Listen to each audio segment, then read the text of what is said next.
Who did that intro? It's just AI. This is the Bench Chassis Podcast. Here's Martin and Ollie. Take it away, boys.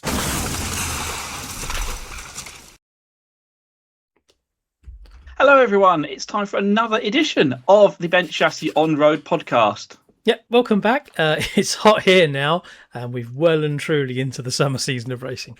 We are indeed, and temperature is hotting up in the rooms we're sitting in, but also I think so is the on-track action. Last time we talked about the action from the first ETS race, and now I suppose it's time to turn our attention back to the UK. Yep, and where we're heading into round 3 of the UK National Series, which takes place this coming weekend at the fantastic Halifax circuit. So this might be another one of those times when you're listening to this on your way to the racetrack, perhaps. Yep. Or maybe you might be catching up later on, so you'll know half the stuff we talked about and you'll know the outcome of the race before we even talk about it now. And given that it's Halifax this weekend, we thought we'd speak to someone who has probably driven the most laps of any driver around that track. Not only is he currently the joint leader of the National Championship, but he's also well known for his on-road nitro racing and has so many long finals at our largest facilities. Yeah, so we're very pleased to welcome to the podcast one of the UK's best all-round on-road racers. So joining us today is the one and only Kyle Branson. He is, so let's get this started then. It's the Bench Chassis On-Road Podcast. Somehow it's episode 12. Let's find out how many chassis Kyle has bent. This is the Bench Chassis Podcast. Let's bring on a guest, shall we? And here we are. Welcome, Kyle Branson. And the first question I have for you is, did you enjoy your first Father's Day? Oh, right, thanks. Yeah, it was good. We got together with my dad as well. So it was me, Ed, and my dad. So it was 3 generations together. But yeah, it's cool. Good to be a dad. It's fast. It goes fast, doesn't it? It's It does. something that flies by. Yeah. And actually it's funny because when I started doing some research and it's like, I'm just gonna look back at the last 10 years of your history and then realise that actually it goes way longer than that. So before we get into that stuff, talk us about how you got started in RC. What was the real starting point? How did it all begin? It was actually Autosport show. So me and my dad went to the Autosport show. We used to do a lot of go to car shows, Autosport shows, stuff like that. So we went to an Autosport show. I think I was 7, maybe at the time, 6, maybe 6 actually. Yeah. And they had an expo there with RC cars. Right. And that's basically how I got into it. So you saw that and decided that was what you you wanted to yeah. do. So I was like, I want one of them. And he was like, we're not having no electric rubbish. So I was like, oh. And so he went and bought a pull start nitro that we couldn't for the life of us start. Sounds familiar. It never really got going for a few weeks. And we took it back to the shop, got it going. And then I just bash around local industrial estates. So yeah, that's how I got into it, the Autosport show. So it's interesting because obviously they had an expo there, and it shows that it obviously can work. That's the kind of proof, isn't it? And it's the question that Martin and I have talked about many times, which is how do we know? These things are great to promote our sport to the wider world, but how do we actually know kind of what we're getting back out of it, really? And I suppose it's great to hear that one of our top drivers has actually come through that route by seeing one of those expos. So yeah. Was that the one that was at the NEC Birmingham, or was that somewhere else? Yeah, it was NEC Birmingham. So obviously going back, what was I? I was I think I said I was 6. How old are you now? If you want to reveal that. I'm 32 now, so it was a while ago. Yeah, so it's that. I don't know if that was actually BRCA or it was just another model expo. I'm not 100% sure. But anyway, that is how I got into RC racing. Well, either way, that makes you an official proven statistic now. Yeah. Of, show and tell, and sometimes it can produce some serious talent from it as well. So it sounds like, from that very beginning, then it was all about nitro, really. And you said it was your dad that's decided, no, it's going to be petrol powered, it's going to be gas powered stuff, and that's kind of where you got started. Because I suppose that's really where most of us first sort of knew the name Kyle Branson from this kid who was coming up and dominating like the UK nitro scene and starting to go beyond that one. So nitro, I guess that's always been the thing that you've done really to start off with. Yeah. So I think when I first touched an electric car was probably when I was 2000. I actually did off-road buggies first, thinking about it, before I did touring car electric. Wow. So I didn't know you did that at all. Yeah, that didn't come up. Copilot didn't find that. Workshop, the Schumacher GPs, all that sort of stuff. That would have been 2005, 6, 7, 8, probably. I'd have thought around then. Then I think I probably did first touring car when I was. It was at Hinckley, actually, Hinckley Club, when they was at the old place. So I want to say I was about 12, maybe. But I did off-road. Oh, no, I'd been older than that, sorry. Probably about 14. Yeah, probably about 14, thinking about it, when I first did touring car. So, yeah, I actually did off-road buggies before touring car. So, yeah, nitro was mainly the main thing. Sorry, I've got a notification. What are you trying to look it up? No, I was sorry. WhatsApp was popping up because I'm on my phone. Oh. So I was muted then. Nitro predominantly, and then electric, and I guess now some people see me more as an electric driver than a nitro driver. So, I probably still enjoy nitro more, to be honest. I don't think you have to put much time in. I think electric's quite time consuming at times. So really? Yeah, I think the main issue for me is time to test. Obviously now with the family and what have you, it's harder. So yeah, it's putting the time into test, I think, with electrics. I know that obviously a lot of electric guys go and test before the nationals quite a lot. Cotswolds this year I managed to get to a little bit. Stafford I didn't. I only do a few runs on Thursday night. But I think I struggle with time, I'd say, putting into electric now. Whereas nitro, I feel like you can't just rock up, but as long as you've done a little bit of running before, I think it's easier, definitely, to step back into. And is that because things like the evolution of the cars is slower? So, if you've run there last year, for example, you've got your base setup, the car hasn't changed massively, tyres don't really change, whereas an electric, stuff like that is changing each and every year pretty much. Yeah, exactly. And the speed of electric cars now as well, especially in mod.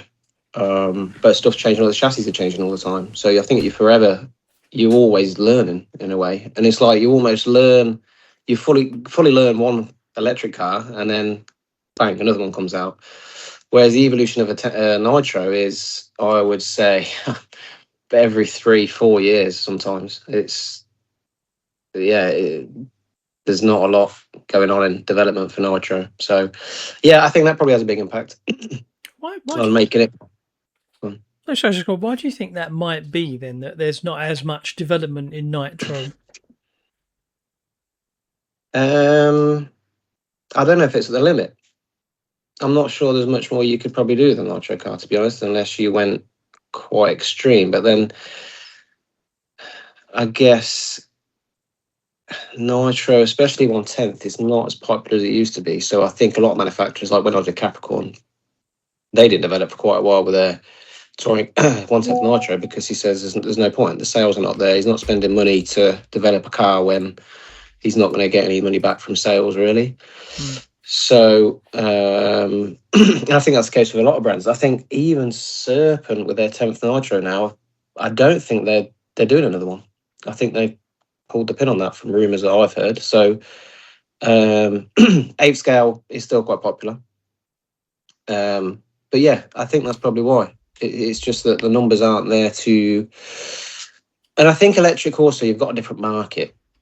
Nitro drivers are a lot more laid back. They're not really bothered about new stuff all the time. Whereas electric guys like the latest stuff. It seems they like seeing if a new motor comes out, they'll have the new motor on, new batteries, they'll get fresh batteries, or you know. So I think that also keeps the market moving.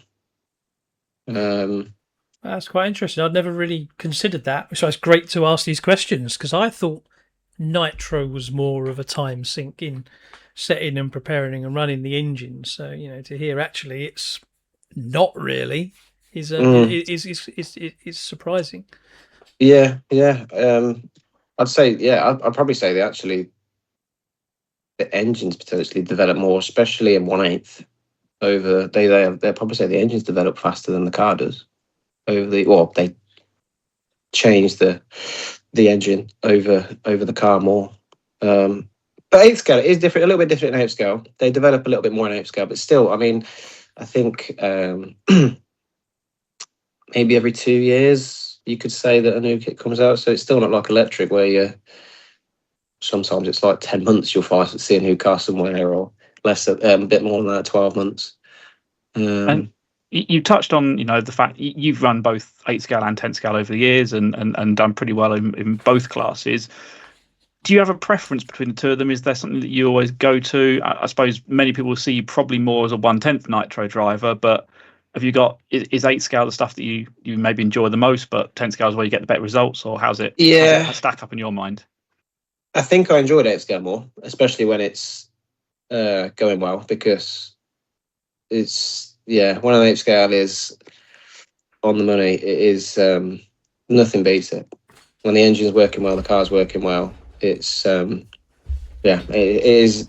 is a nice class to drive. But 10th scale, I think, is actually harder in car setup. 8th scale is a little bit easier, but 8th scale is all about engine.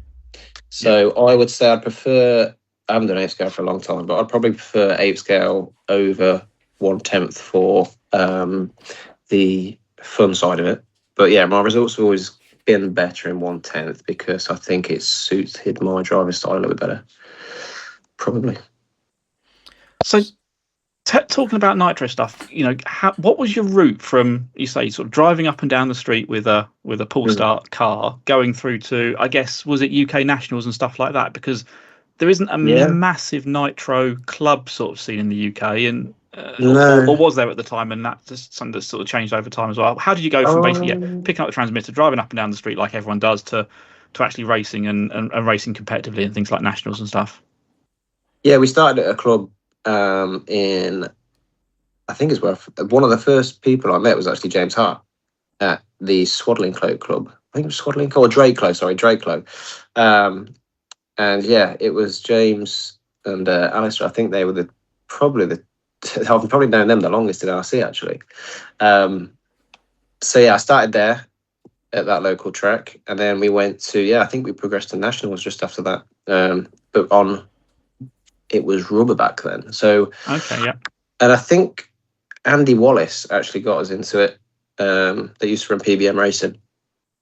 He was the one that actually helped us get into the national side of it.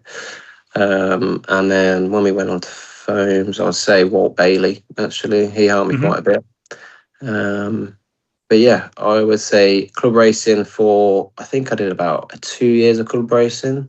And then we went into nationals, and then from nationals, and they just, you know, it's like you just nationals, and you start doing European races, and then racing all the time.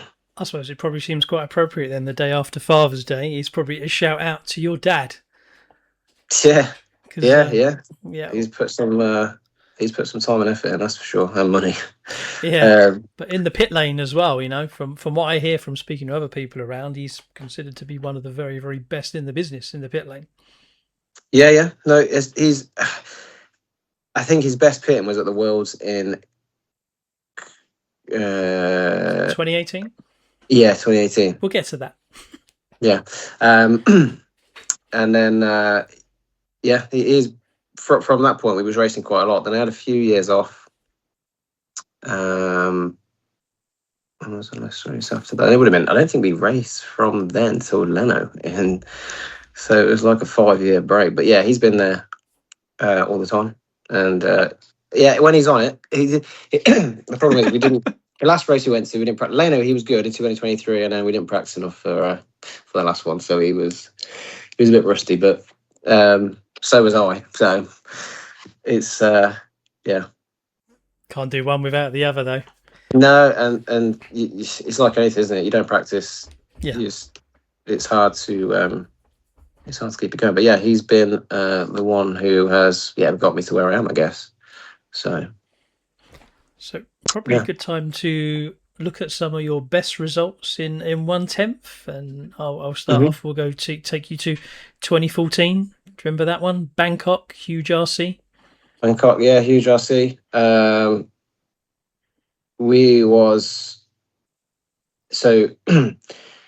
Practice didn't go too well. We didn't have the best of engines. We then changed engine for I think there was 6 rounds of qualifying then, I believe. And I think I changed engine for Q4. And then I think I had like a 6th or a 7th and a 3rd in round. So I wish I'd changed the engine earlier. The result could have been better. I was on to Bumput and then traction rolled. That place was insane. Famous thing at huge RC with the crazy traction. I come out. It was literally coming out of the pit lane, like not even on it. It just flipped over, rolled. I actually got to stop and go. Funny enough, it flipped over, went over onto the other side of the track, and because I didn't wait to get the car, so it was still a longer lap for me because I had to drive around. So I still lost time, but because I didn't wait and get the car put back coming out of the pit lane, I don't know. I got to stop and go for some reason. So yeah, that was that final done. But I can't remember. Was that a quarter? Yeah, quarter final. Yeah. Quarter-final, you're about to bump up to the semi-finals, and yeah, I think I was in potentially third, fourth place, something like that. And I think I was third at the top. But it seemed like, looking, my memory of the results and quickly reading some stuff like on Red RC and things. You had pace the whole time you were there, just struggling with things like run time and just getting the fight. Yeah.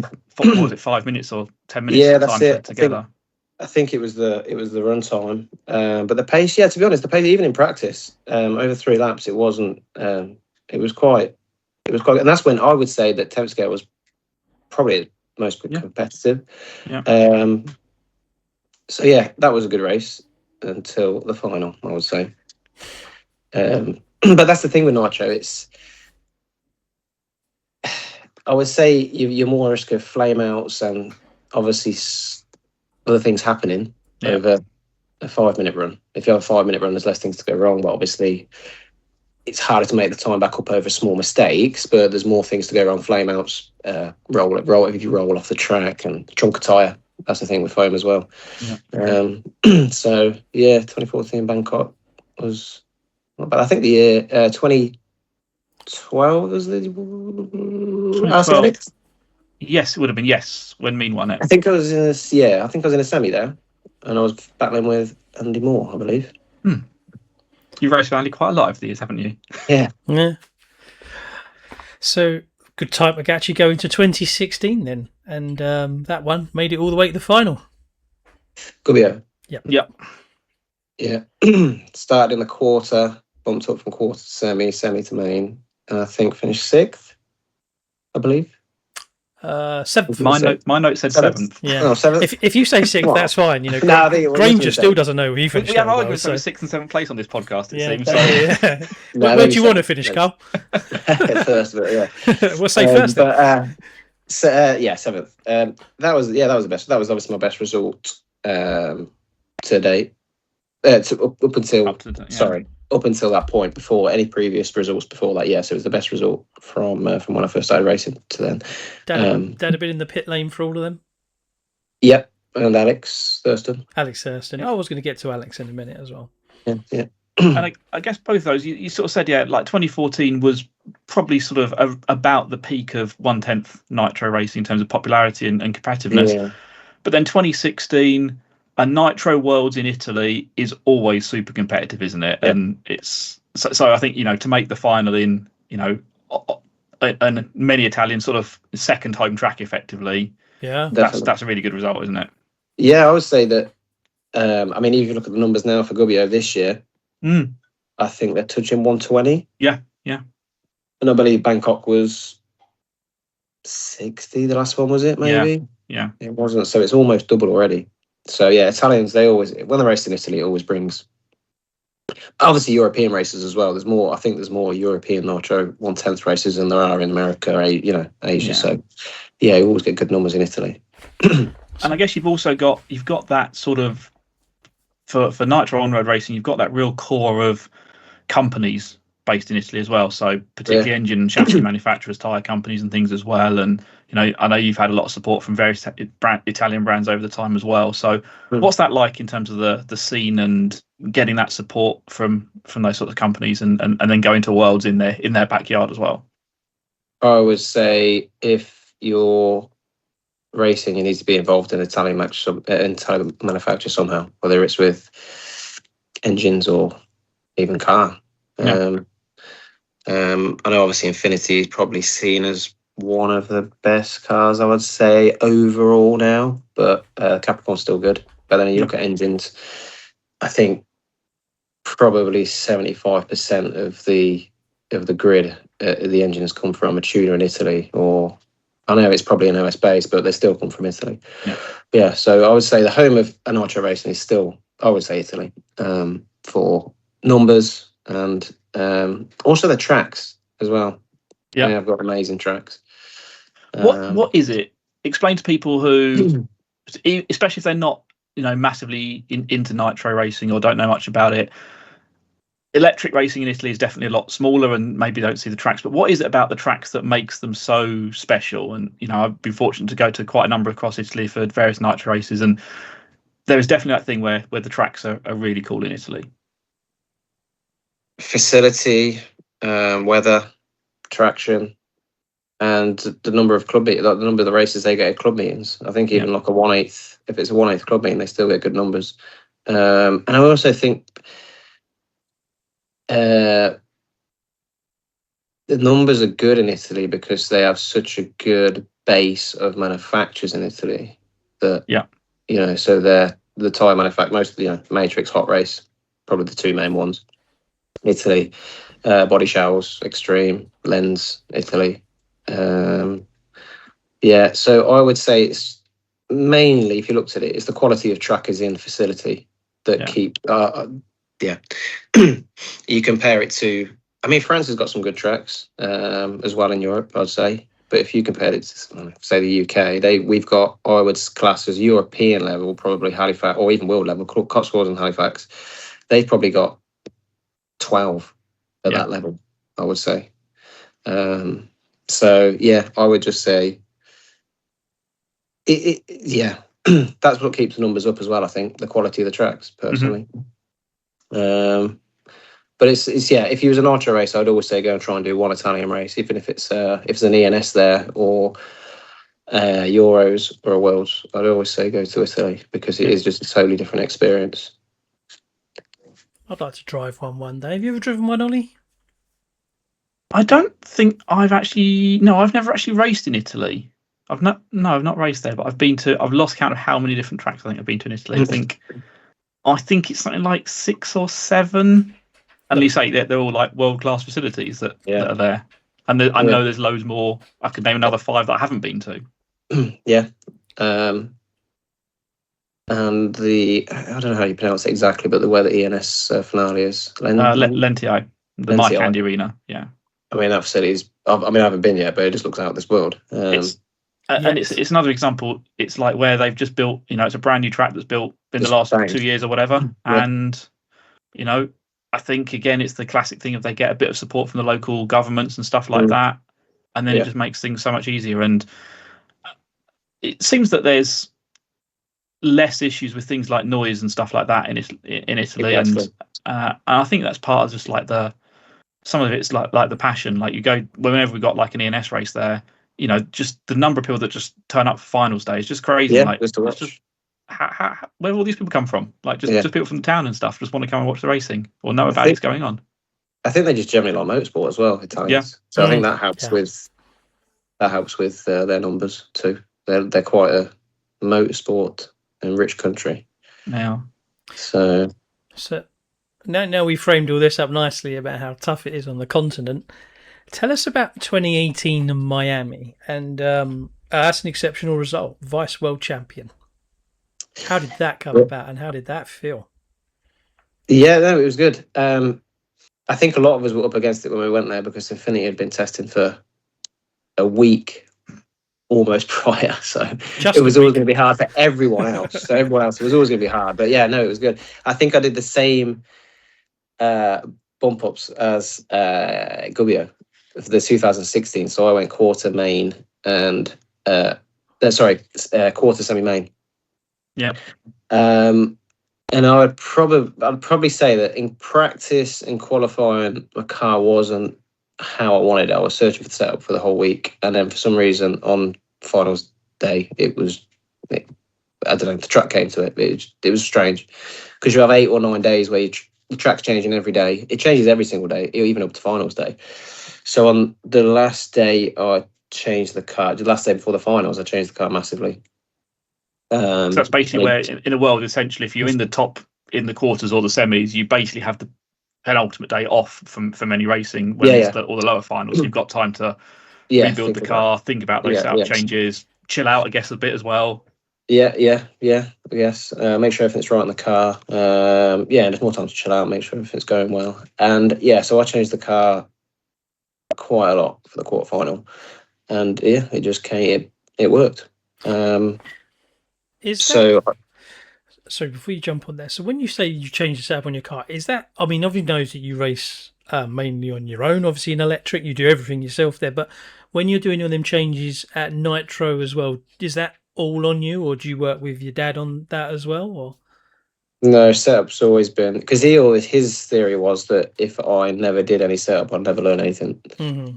So he always made me from a young age. I had to work on the car myself and do the setup. So it's just all from obviously experience, isn't it? It's like anything. I just find what works for me. But I'd say going into that finals day, I think I made 8 changes probably. Wow. So big risk. A lot of risk. But I thought I need to find something because I was probably bottom of semi-maximum pace.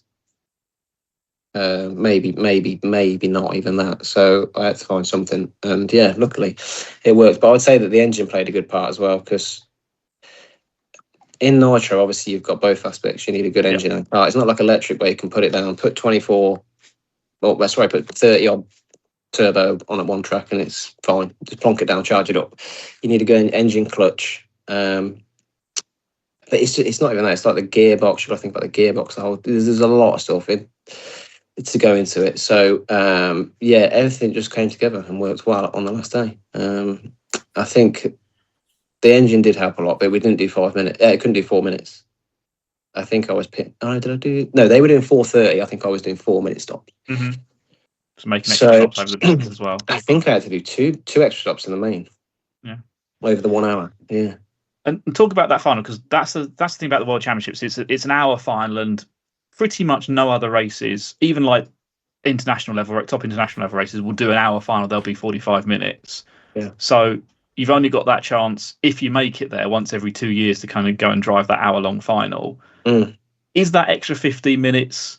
Do you notice that over? Yeah. You must be fairly used to a 45-minute final, but you get to an hour-long final. Does that last 15 minutes, does that feel hard? Yeah, I'd say the last 10 minutes is the hardest.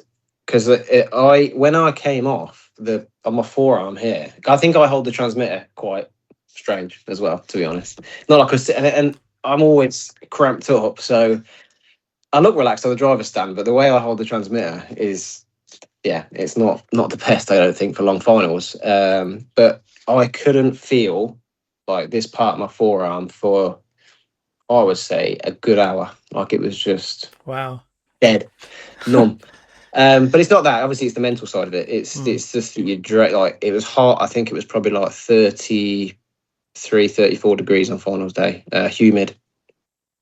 So you kind of just burnt out for the last 10 minutes. You just trying to get it home.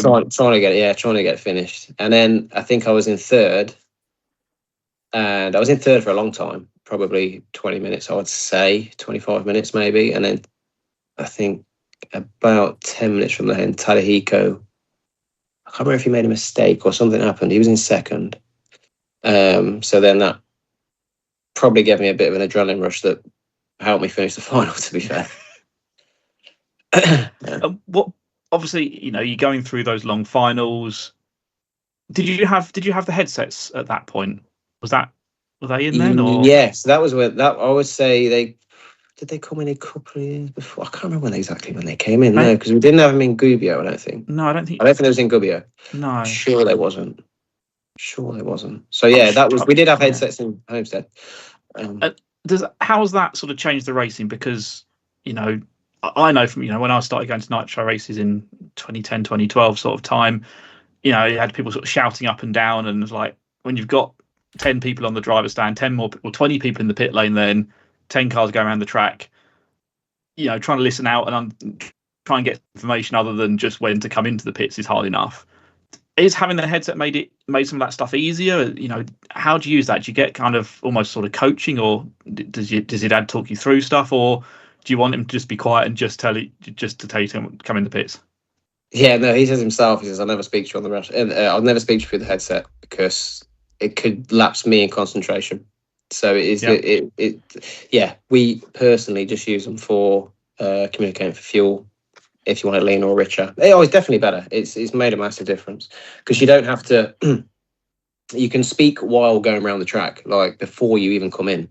Yeah. Obviously, how noisy nitro racing is sometimes. And I remember at one race, the engine went rich, and I was shouting down, trying to get him to say lean it when it comes in for fuel, because this was 1/8 race actually, because it was so loud, you just couldn't hear.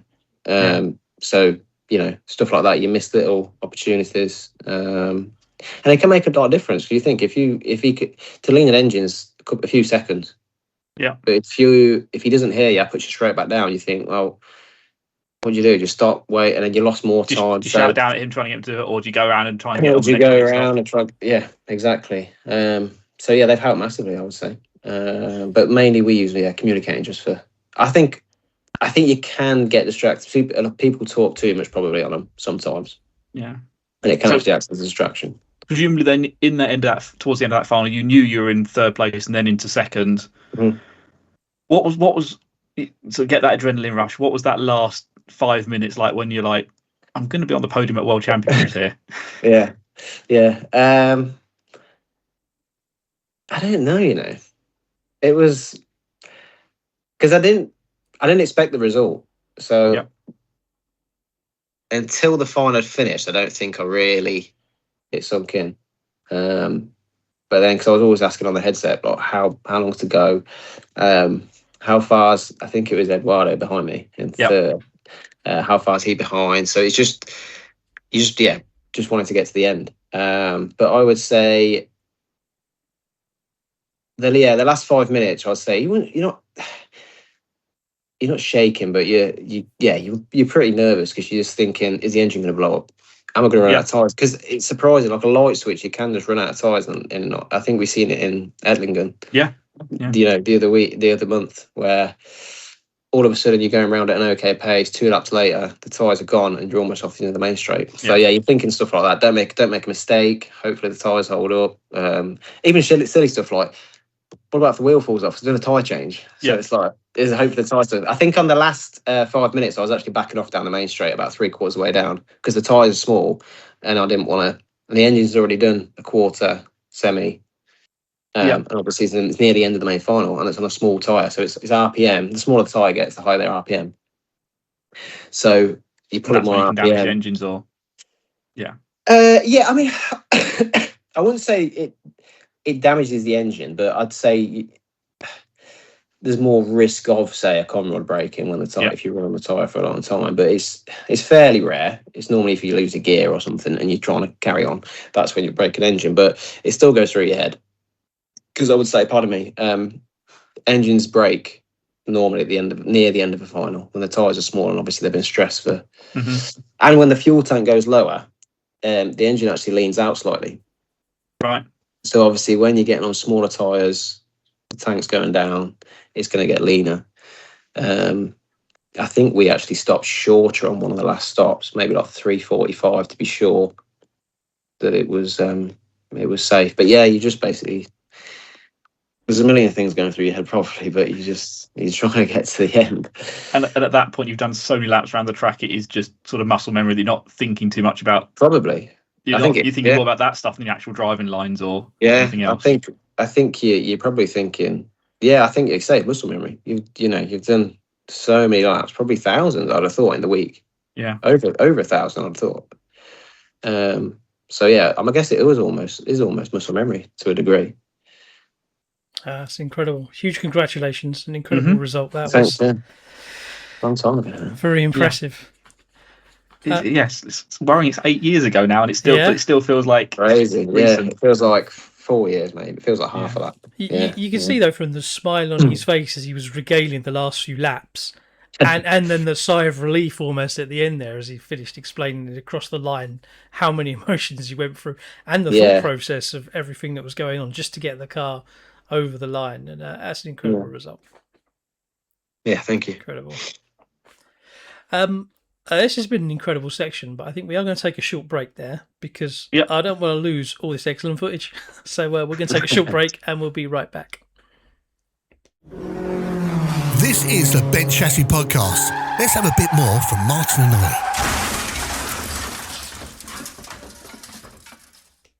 So now we've kind of talked about your nitro racing and the highlights of that, and some really impressive highlights there.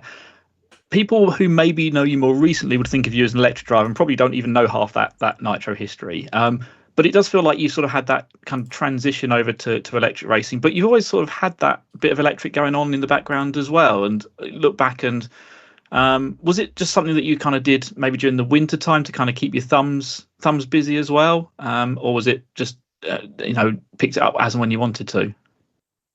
I would say it's more of a winter thing. Just something to, obviously, it's nitro, right? No one really likes to race nitro in the rain and the cold months. Whereas obviously electric, you're indoors, whereas nitro, you can't do much. So it started as indoors. And then I would say 2018 is, probably before that, 2016 was when I had a first go at electric more so and bigger races. Yeah, because I look back and EWS, you were second overall in the championship in modified class in 2013-14 season and the 14-15 season. You won the first time we hosted the EWS International before we even called it that, when it was the ICC. So that was February 2014. But in Yannick and Freddie. Yeah, Freddie, I remember that. Yeah, I think it was a three-way battle almost between. It was, yeah. Between us three for the win. Yeah, that was some great racing. And then 2016 sort of did about 2 or 3 ETS races, and in Italy, maybe Italy's got a thing for you, I don't know, but made the main final in the modified class there. So an ETS A main on your list as well. So that's pretty impressive. Yeah, that was a good race actually. I went with Steph, and Steph actually was my mechanic. Maybe that's why I made the main. Yeah, but I think that was the first. Maybe the year before I might have done one ETS, but I was trying to do the odd one here and there with a Capricorn. Patrizio was trying to push it at the time. I think I made too many mistakes in previous ETSs where because I think at the time the Capricorn was actually a really good car. And I think that showed in some of the EWS results as well. Yeah. It was a good car at the time. Italy was good. Steph went with me, and he was a mechanic. But we managed to make. I think we qualified 6th or 7th, maybe. And had some good racing with Victor and a few of the other guys in the final. I would say that's probably one of my probably the biggest result in electric. I would say making ETSA main. I think I made B main at the Worlds in 23, was it 22? So I guess Gubbio again. It could be again back in Italy, but good work. On ENS in Italy as well. Yes, F for GP. ENS. That was a win on your return last season, wasn't it? 20. No, it's 20. No, it's 20. It's 24. 23. 23. No, yes. 24. I remember a 23 was one-off when I- outing and then That set was it it. all on fire. Yeah. Yeah, that was Atlanta. Yeah. In Italy. 23, I think it was. So yeah, Italy. I Love. I don't know. Even with electric, seems to have better results there than. Just all that stuff you're used to now from Italy, all the Yeah, Italian brands you probably. worked with over the years. Yeah, probably. So yeah, that was a good result. 2016 with electric. And Steph definitely played a part. He was a big help. And I guess there's that sort of, we know there's that crew of you that certainly now, I guess as you've got older now, sort of travelling around without dads and you can rely on each other a bit more. You've got yourself, you've got Steph, and you've got Alex Thurston. Alex has been a big competitor for you in nitro racing over the years. You two are kind of been the two that have come up through the UK ranks, and now also he's doing a lot more electric racing too, particularly over the winter time as well. So you've got someone who I guess you're kind of racing against potentially sort of fairly regularly at your local club as well. That's ever been through that same journey as you have. Yeah, pretty much. We first met Martin, his dad, actually, before Alex at Ashby Club. There's a funny story about that, actually. The first time we met him, so I was driving around. Martin's got I don't know if it's a brand new car, but he's got a brand new exhaust, and he's going around. He spins on the main straight, and there's me. I think I was about I don't know, 10 at the time, and I'm flying down the main straight, smash straight into him, flatten his exhaust. Mike comes over like, "Oh, the exhaust! Look at what your son's done to my exhaust." And they got talking, and then from then we become quite friendly. Yeah, that's how from crashing into him, we got quite friendly. That's not normally how that story goes. No, and then so I've known Alex from when he first started racing, basically. So he's similar sort of path, I guess. Started nitro. I think he started with a nitro, Alex. I'm not 100% sure. Started with a nitro. Then he did a bit of electric in the winter. He did a lot of boogieing actually as well. He did quite a bit of off road. And then he's raced a lot more. I kind of went off nitro a little bit and did more electric, but Alex stayed consistent with it. So yeah, it's good. It's good that we've stayed together close, and I think we're both. It's nice to be both competitive abroad as well now with nitro. Yeah. We can go together and have fun, and we both can have great results together. So it probably pushes you both on as well, right? If you've done, as like Ollie's just said there, you race at Hinckley Club quite regularly during the winter months, EWS. Alex did the nationals as well last year, and then all the nitro. So not just the friendship as well, but the high level of competition is probably helped to drive you both on as well and keep pushing forwards at the front. It's never been an easy ride. If you're not on it, you're going to get beaten, and vice versa. So I think that's probably helped. That friendship has helped with success for both of you as well. Yeah, probably. I guess we've always been fairly close on the track as well as off the track, so it's a nice thing to have, really. Now we I think it's funny because if one of us in front of the other on the track, we try. We don't push in a way. It's weird. It's like if he qualifies in front of me, I'll behind, and I'm more like I'm not going to try and push for a move because it's weird. But I guess because you don't want to wipe your mate when you're that. Yeah, I guess because you're close friends, you don't want to make a mistake, take him out, and then. Yeah, so it's funny on track now. I'll say the flight home, then, isn't it? Yeah, it is. Yeah, it's mainly electric, obviously, like EWS and stuff. If he's ahead, I'll be like, keep going. I'm not going to force move past you. I will actually speak to him on the rostrum, and he'll say the same.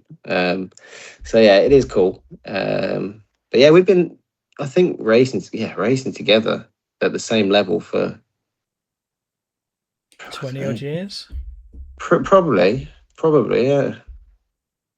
Maybe a bit less, maybe 15. But yeah, it's been a long time. But he's been obviously my probably closest friend, and racing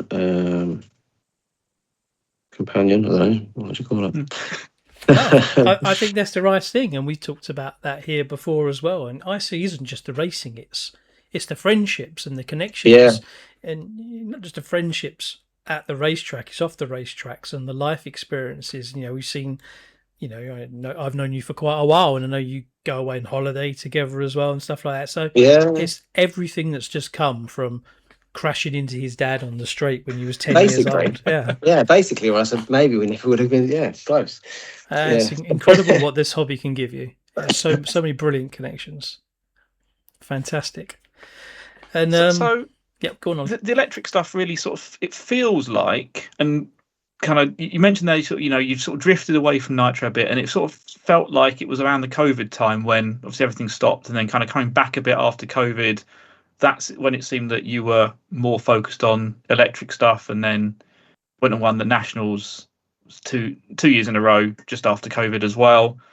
So do you think that was a conscious decision, or was there nitro stuff going on in the background and it just became more obvious the electric stuff you were doing, and that's how we kind of got to know you a bit more? Or what was your thought behind that, or wasn't there a thought? It was just something that happened?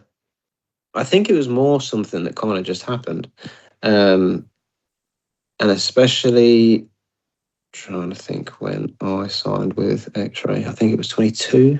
Mm-hmm. Obviously, they quite heavy. And I think also I got close with Zach.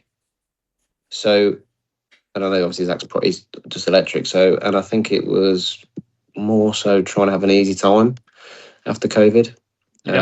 Just a bit of a chill, because it is easier electric in a way where you don't have to mechanic. You can just put the electrics in. You don't have to worry about tuning an engine. You can just put it down. So I think I kind of wanted a bit of an easier time.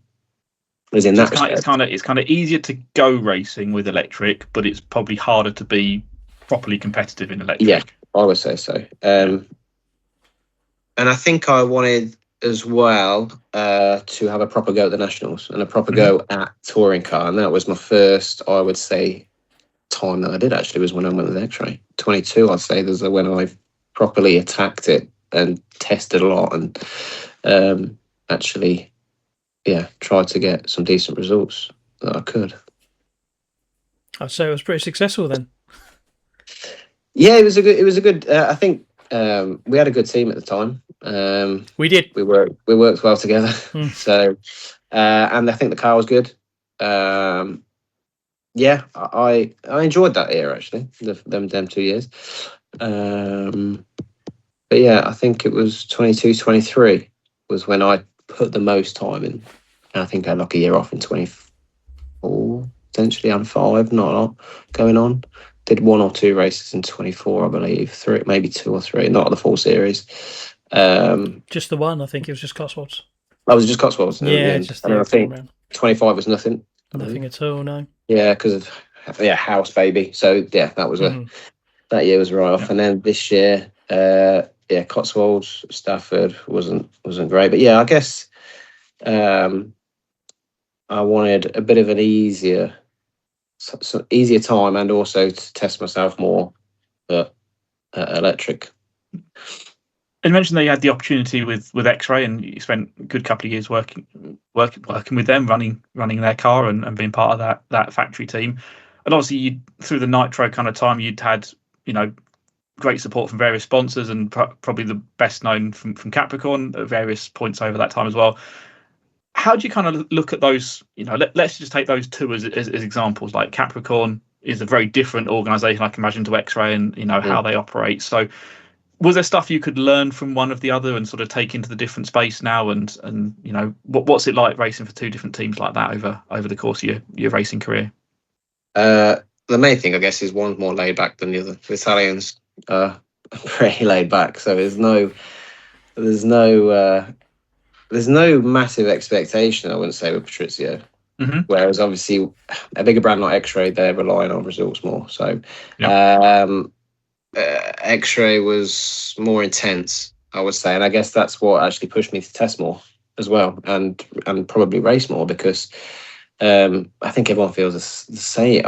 Personally, when you go to X-Ray, it's that it's quite clear that X-Ray's approach when they signed you at the time was, we're signing someone who can win the national championship for us, and almost second place wasn't going to be good enough. So it was the push for it. I think what you said about Capricorn there was more like, we want to come racing with us and let's see what happens. Yeah, basically. And I think you have a bit more expectation racing for a company that's so heavily involved in electric. And they've had, obviously they've had Elliott, they've had Oli, which have all won multiple national championships with their cars. So you kind of feel when you go there, you're like, I need to try and do the same. So it was nice. They are very professional, the biggest professional outlet or manufacturer, I'd say, in the industry. I would say the facility they have, the way they approach stuff, the testing, the way they go about, obviously, promotion, everything is very professional.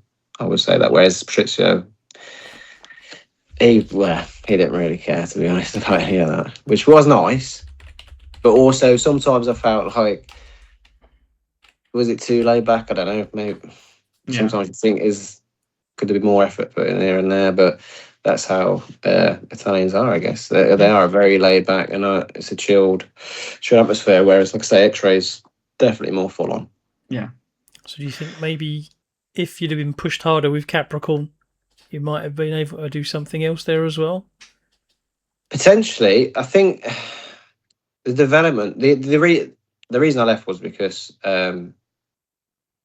we got into arguments about development of the car and so on. Nothing was being developed, and obviously for me, I'm like, it's something that needs to be developed. Nothing's happening on electric. He did want to push me more to electric, but you also got to look at, for him, sales. He's not going to make much out of. His bread and butter is nitro. His passion is nitro. So it was hard for him. For me, it was hard for him to develop a car that's probably not going to get many. He's not going to sell many kits. He's not going to get much return out of it. And it's going to take a lot of effort to. It's a lot of effort. You've got a base platform, but it's that development to go. How do I find that next or the last 0.3 of a second a lap? Exactly. That's the hard bit. That's what takes the time and effort. Is it going to result in any more sales for him? Yeah, it's a business at the end of the day, isn't it? And in electric, we know how close it is and how the cars do have to be spot on, pretty much. Yeah. The development of the car. It makes a massive difference. That's what X-Ray bring, though, isn't it? As you've seen from the inside, that professionalism and parts that you discuss on Monday are prototyped, shipped, and on your doorstep by Wednesday or Thursday, ready to be bolted on at the weekend and test. Yeah, exactly. And it was great support. I can't, the support that they give as well. It is good. And then you've got a big team as well, so you've got more info to rely on. So yeah, that was. I'd say it was X-Ray that pushed me as well to take electric a little bit more serious from start of 22-ish. Was it in the? I can't remember. It was the start of 22, I think. 22, 24. You did 22 season, 23 season outdoors, and then stopped in 24. 24, yeah. Yeah. Did you you've got the gas X-Ray as well. You didn't race any gas during that period, though, for them, did you? One. In Leno, the ENS. Just that one race. You did one race for them and won it. Won it, yeah. Oh, yeah. That was one we talked about earlier. Yeah, okay. Yeah, the car works really well at Leno, actually. Yeah, if it works well. But yeah, the X-Ray was good there. But yeah, I did one nitro race and won it.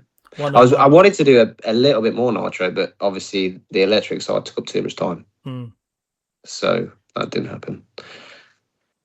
Okay, cool.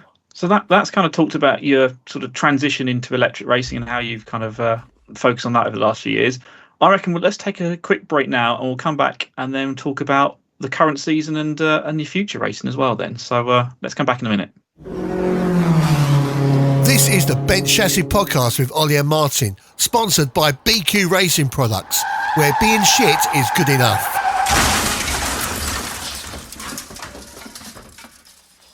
Okay, right. So we're going to bring us up to date now with all of your current racing and where we are. So you kind of alluded in the last section to where we are with the Nationals. 2 national titles already in the bag. Big competition already it's looking like this season. Round 1 of the Nationals at the Cotswolds, and you was able to take the TQ and the win there.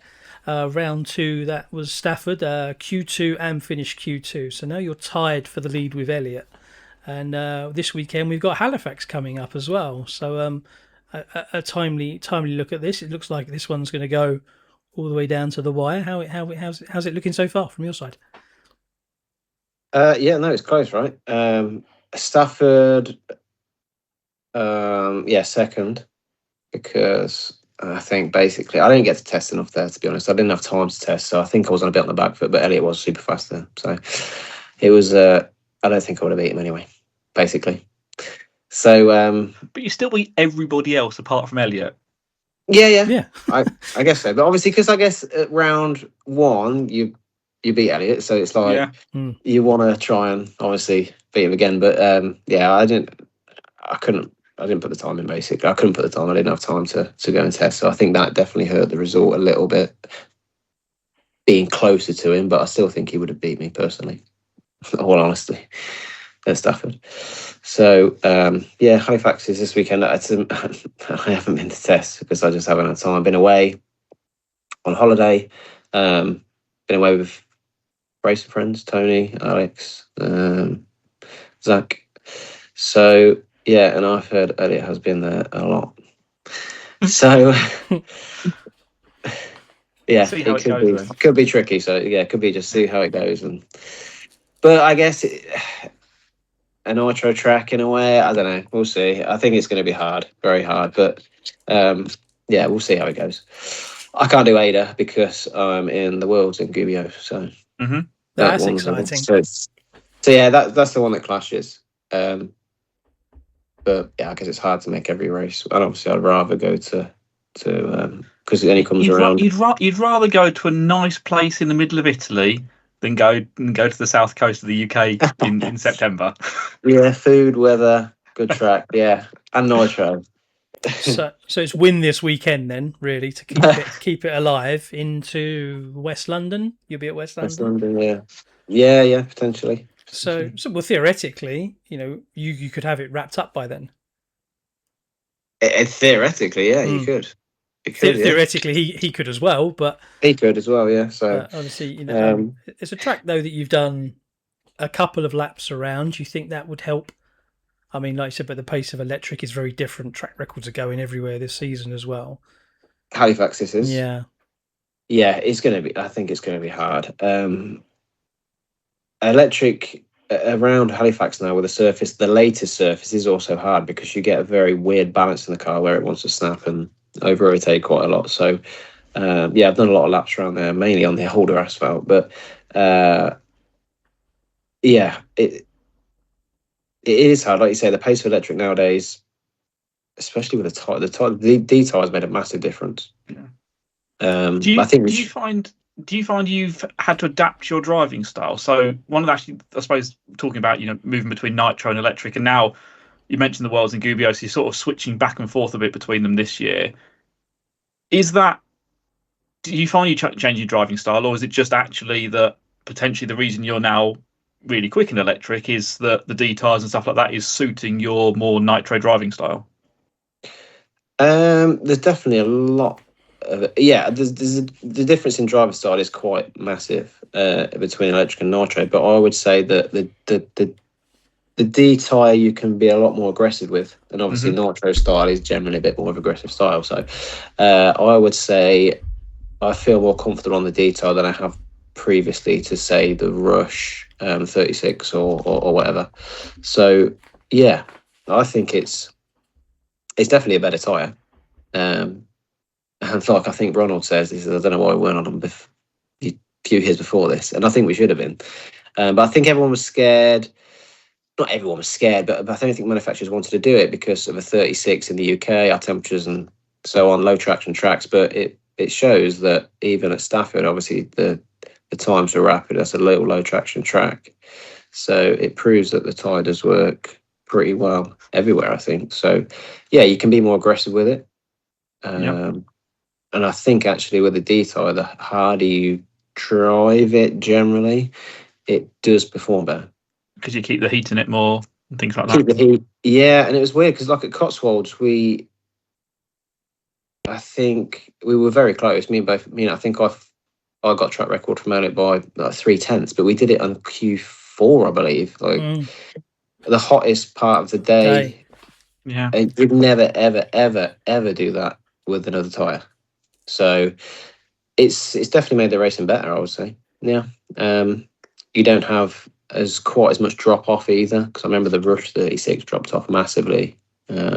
Whereas this is a lot less, probably 2 or 3 seconds at Cotswold, say. So yeah, overall a good decision to be made on the tyre, definitely. But yeah, benefiting, I would say, I don't know if I think it's benefited everyone in a way, but I guess I feel slightly more comfortable because I can be more aggressive with that tyre. Mm-hmm. Isn't it nice to have a national championship for the last 3-4 years, where we aren't having to complain about the bloody tyre every round? I know, yeah. There's been some. I mean, when the sweep first, the 34, when that first came out, the first 2 years of that, the first year of that was really good. Yeah, and then then it seems they just look. And this is another reason why I do like foam more.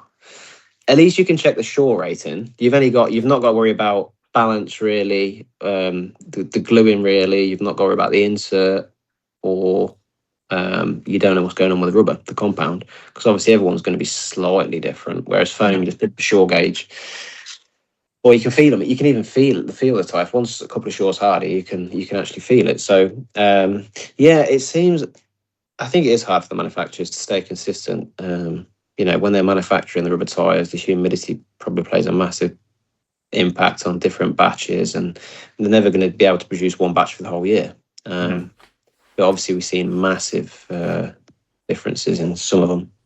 From mid-season to end. I guess part of that, what I've also often noticed as well, is that, like you said, like sometimes you come across a tyre that's really, really good, and then everyone starts to realise that's a good tyre, and everyone starts to gravitate towards that in all different race series, and suddenly the manufacturer's now got to not just produce whatever batch size they're making before, but now double or triple or whatever size it is, and then that's where you obviously start to get, the more tyres you're producing, the more variation you're going to have just across because you've just got more tyres there. So it's always a tough thing, and yeah, foam tyres has its different challenges, I guess, but definitely it's you say at least you've only got one thing to actually kind of check and control on it. I've got a durometer here, and I won't say what year it was, but over the course of the season I cut up tyres at the end of the year and was checking them, and they were quite different on the ranges from what they should have been compared to others. Certainly winter tyres, and you could check them for 6 months, they'd all read the same. But that was, I remember it being a challenging year. I didn't want to cut them up new at the time. I think does ETS do it where you get, is it one batch of tyres, but pretty much, and you get them at the track? Is that right? Yes. Yeah. That's probably the best way around it, I would say. Because then the next batch of tyres is probably a bit different, but everyone's on the same. Everyone's on the same. It's like, is it the best way to do it? I guess it can't really be done, but is that the best way to do the nationals? We did look into it, Ollie. I believe you and me discussed this years ago, didn't we? And we wrote it all up, but couldn't do it because of commercial interests. Yeah. It's a shame. So I think it is a better route. Obviously, like we decided we'd do a big push with it, and for our international race, that's what we do. You get your handout tyres on the morning; they all come out the same box. But from an organiser's point of view, to do that for any shorter race than a 2-day race, it's just the amount of effort that's needed for it is a lot. So massive. Yeah, it's a tough thing to try and figure out what the right way to do it is. But I think they've got better though over the last 2 years. I would say electric tyres. They did have a bit of a dip, and they were pretty shocking, I would say, for a few years. But it seems with the D tyre and the Rush tyre is pretty good now indoors. So I think at the minute we've got a good indoor and outdoor tyre, which is nice to have. Yeah, it makes planning for winter easier. Yeah. Or less worrying. You don't want to change something, and then you go, oh, what we've chosen now is what it just don't work. So if it ain't broke, don't fix it. Yeah, there is that. So you mentioned the Worlds in Gubbio, so that answers the question: are you going to go and do that one? Make your return to the track where you made the final. So you are. I know you did the first ENS round at Ettlingen. You said you're doing a couple more, potentially coming to Austria and Eigen. to my second home, which will be nice if you can make it to that one. But is there a plan to do a little bit more nitro and to look towards the Worlds then? I mean, what we got now? Just over 2 months. I would have liked to have done Rockfun, but that's Tiff's 30th, so I'm not getting out of that one. Oh. Have you asked? No, then. Well, no. I think she's not going to kill you on camera. 30th birthday, going to the forests in the Netherlands somewhere. Yeah. I don't know if she'd like that or not, to be honest. But yeah, so I wanted to do it because that's an easy one to get to. But I think what I'm going to do is go to Italy, probably Leno. Yeah. And do a few days, just a long weekend there, Friday till Sunday night or something. Do a bit of testing there, and hopefully, Aegon is it 2 or 3 weeks before the Worlds? 3 weeks. Yeah, about 3 weeks before the Worlds. Yeah. I mean, it's still doable. It's doable. Yeah. So, but yeah, obviously, I need to go into a big race, a nitro race like that.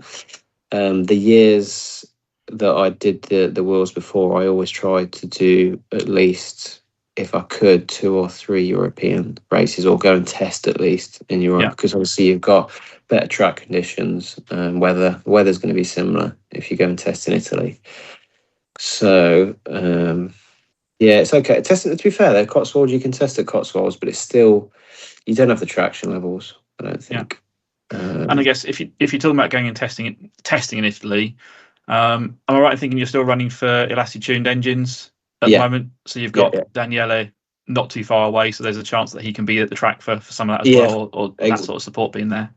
Exactly, and I've actually spoke to him about going, because quite often every year he'll get the team together. You know, have Tony Simon, loads of the Italians go, and then have a test session for a Saturday, Sunday, or Friday, Saturday, Sunday. So hopefully I can get one of them in before the Worlds. But yeah, looking forward to that one. So, but go on, Martin. I was just going to follow on from what you said there about the choices of and having engine sponsors available, and I thought that was a good point to go on to the fact that you're no longer a factory supported driver. So has that given you more freedom to run different cars and products? Are there more positives than negatives? How's that shaping? Oh, I think there's more positives than negatives, personally. I guess it depends how serious you want to take racing as well. Because if you wanted to race a lot, it's definitely going to work out a lot cheaper if you could get, some help from a certain brand, but instead of buying it. So, Tony helps. Tony helps me out. Tony, and obviously whatever he sells, I can generally run. So I started off with the automatics for a couple of years almost, and then I switched to Mugen as of recent. And it's nice. I think it is nice to do that, because I think we all get a bit bored sometimes of, you've worked on the same car for 2 or 3 years and you think, oh, is there something different to try? And so, and then also the freedom of racing when I want. I can pick and choose when I race. I've got nobody to go back to, as in report back to with testing, report back to with setups, report back to with race reports. So that is nice. No expectations, really. And do what racing I want. So, yeah, I would say for me, it's all beneficial, except if you wanted to race a lot. And if he was in the position to where you could have your, say, travel paid for if you have raced abroad, then it does benefit to probably have a factory drive. I've been lucky enough over the years to have probably most of mine paid for travel, so obviously that makes a huge difference. Mainly through probably Patrizio, actually, Capricorn, and also the engine manufacturers. Back when I started with the Italian manufacturers, they paid for a lot of travel and hotels, and helps massively. But obviously with less racing now, that's not, I'm not doing as much European racing and bigger races, so it is a benefit for me to run privateer. So kind of with that then, so it sounds like you essentially were sort of semi-professional during the time if you're getting things like travel and stuff like that, expenses sort of paid for. Were there ever any sort of options or any thoughts about trying to become a professional RC driver? Was that ever on the cards or a Yeah. thought process, or was it something you tried to avoid? No, there was. I don't know if you remember Maxima. Mm-hmm. So I had an opportunity to go and work for them in Thailand full time. I don't think but I never really told anyone this. Exclusive. So yeah, I don't think many people, but at the time I just didn't feel it was right.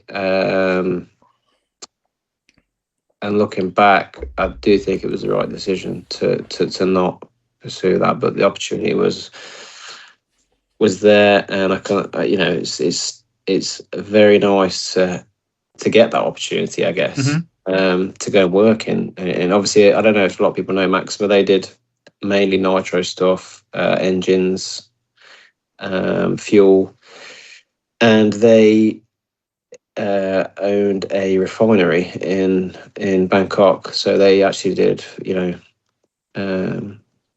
full size motorsport fuels.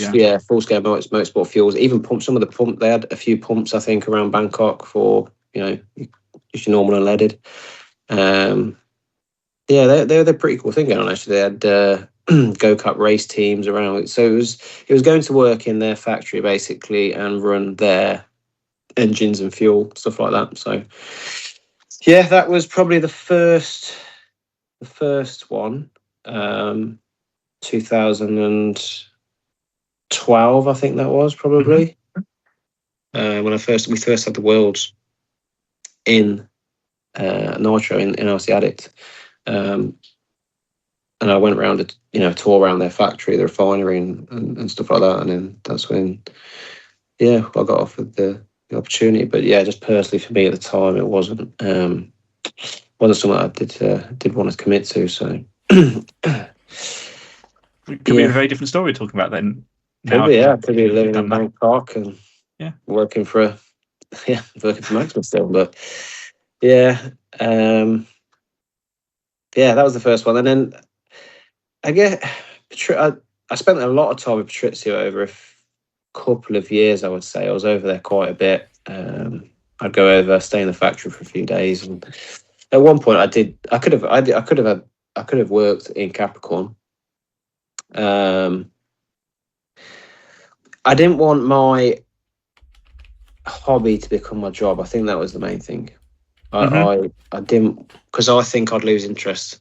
I think I would have lost because I've seen obviously racing to be something to get away with from normal, something to do your spare time, to get away from normal life, get away from your job, I guess, get away from the everyday.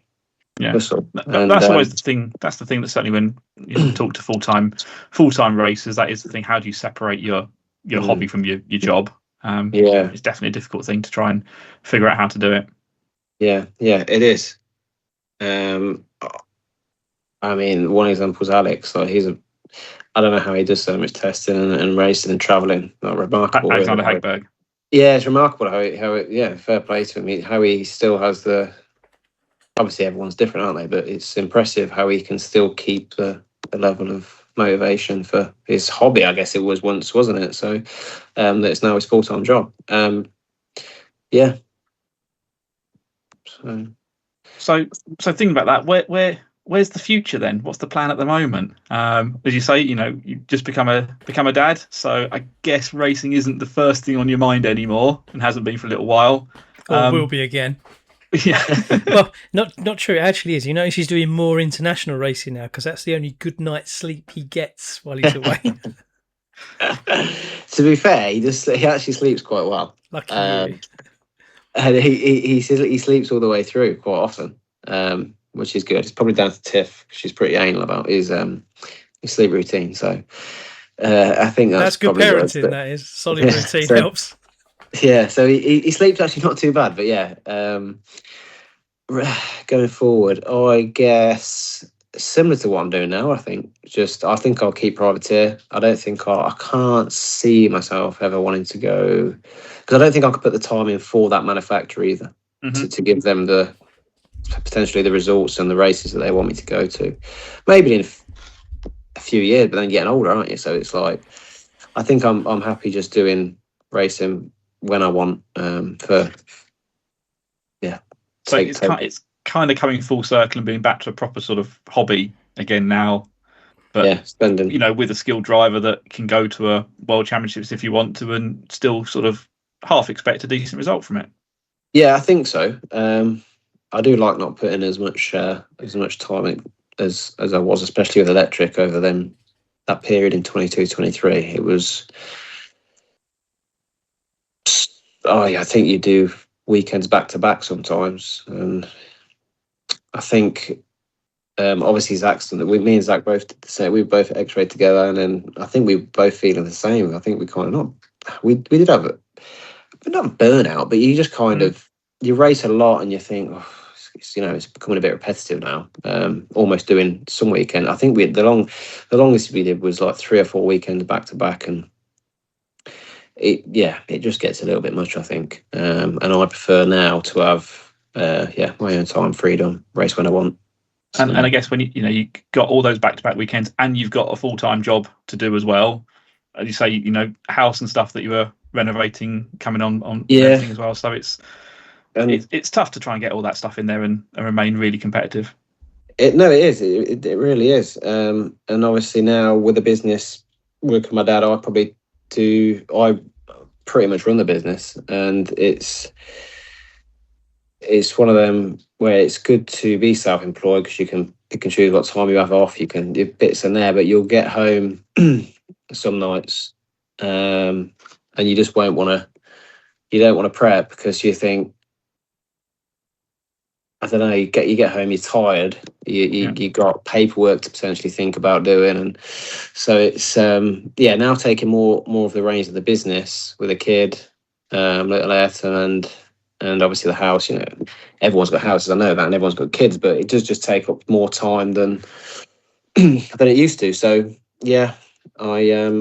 I'll probably just carry on as I've been for this year at least, and how I was last year, just do a little bit of testing and pick and choose what races I go to. I do kind of want to also do, I know 1/8 Worlds, potentially go back to 1/8 next year for, I think it's in Fiorano. Fiorano, yeah.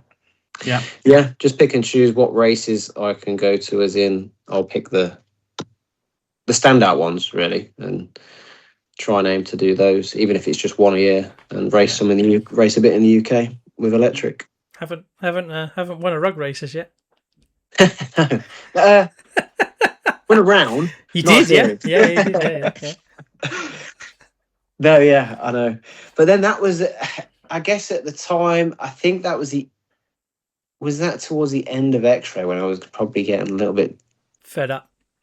Yeah, as in too much racing, demotivated, I guess. Yeah. And then I guess 24, I didn't really do much, did I? Nope. No, then 20 gone effectively for the year. Gone, yeah, and 25 almost the same. So, but yeah, this year I'm trying to get. But I did look up some stats. I think you're the only driver who has raced at and been in the A final for every time we've run the EWS International. Is it? Yeah, looking at the stats, I think we've done 11 of them, and you've made 11 A finals. So you've always found time for a few races. Yeah, touch wood. I've always found that the internet. I think it's because I enjoy it. I like Essex anyway. I like the EWS series anyway, and I've always seemed to go well at the international. I say go well, but always managed to make the main, and maybe not the result that I wanted, but I've always enjoyed it, and got a good result. It's the big event. I think it's that as well. I think it's that. I think you do feel like, it's like any big event. It's like you do have to step it up. You do have to. It's more of a mental game, I think. I really think it is, because I don't think you don't gain skill, you don't gain setup knowledge, you don't get anything like that. It's just more of a right. I need to focus more here. I need to make sure that I'm locked in, and yeah. And it's, I guess it's from all the years that I've done them, you try and push yourself to beat the same people in a way, and you're happy if you can, but it doesn't always work like that. So most importantly, though, you're still clearly enjoying racing, because you've got, by taking that sort of pressure away from having a factory sort of support at that level, you've got there's no one telling you to go racing, or no feeling that you need to go racing. And you're still clearly, you're obviously not racing as much as you were. We've talked about that, but you still are racing a decent amount and going as much as you kind of want to go. So you must still enjoy it. And part of that, I guess, is the atmosphere at the track and the friendships and stuff like that we've talked about too. Not just always the stuff on the track. Yeah, exactly, definitely. I think another thing is obviously I've been close with Zach, so we're good friends.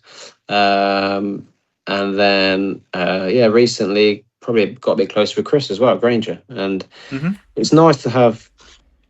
We've got a small little group that we're kind of privateers, I guess. Now we just run what we want, and I think that brings some enjoyment to it as well, where you can have more of a laugh, not so serious.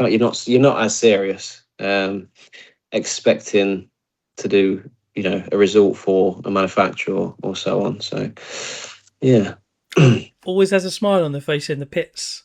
It's over the years and years there, even when it's not going quite right, you've always got a smile. It's never like head down and no one talk to me. You always have that smile and that aura that it's refreshing to see. And we've spoken to some of the other top boys as well. They're not all head down, don't talk to us. I think Kyle was probably another one of the most approachable people in the pits.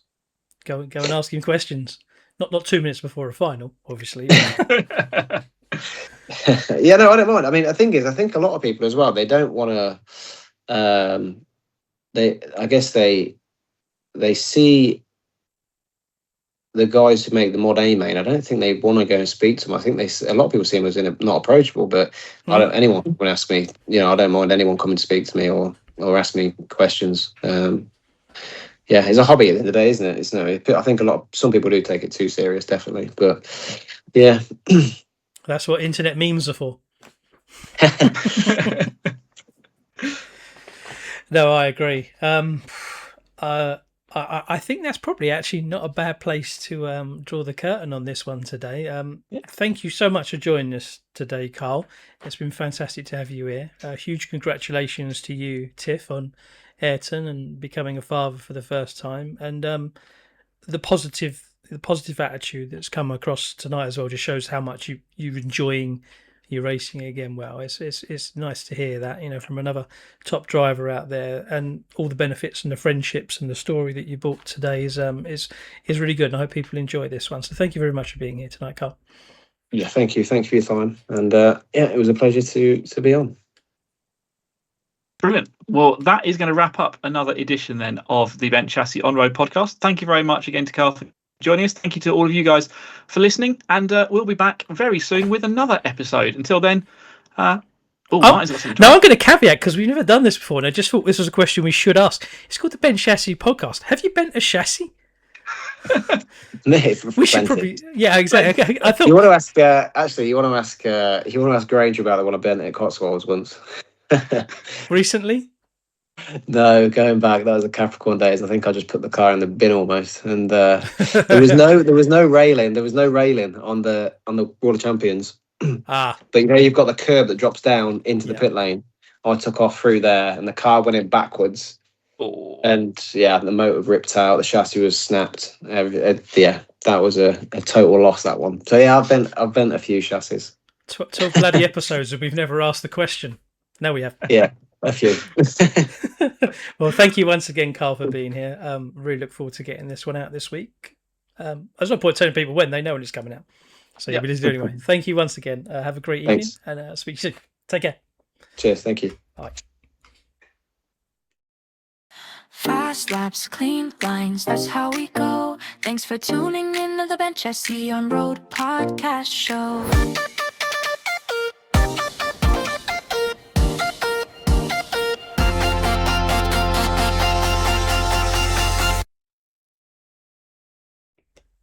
Oh, bugger.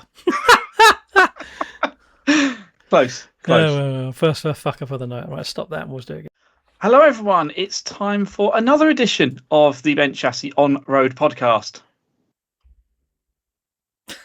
Fuck's sake. That's your bit now. That's my bit, I know. There's two of us. I know. If I stop, normally it's your go. Oh, I just thought a bird had flown over or something. All right, well, I'll tell you what, we'll stop. We'll do that again, shall we? Mm-hmm. So professional, this shit outfit. Jesus.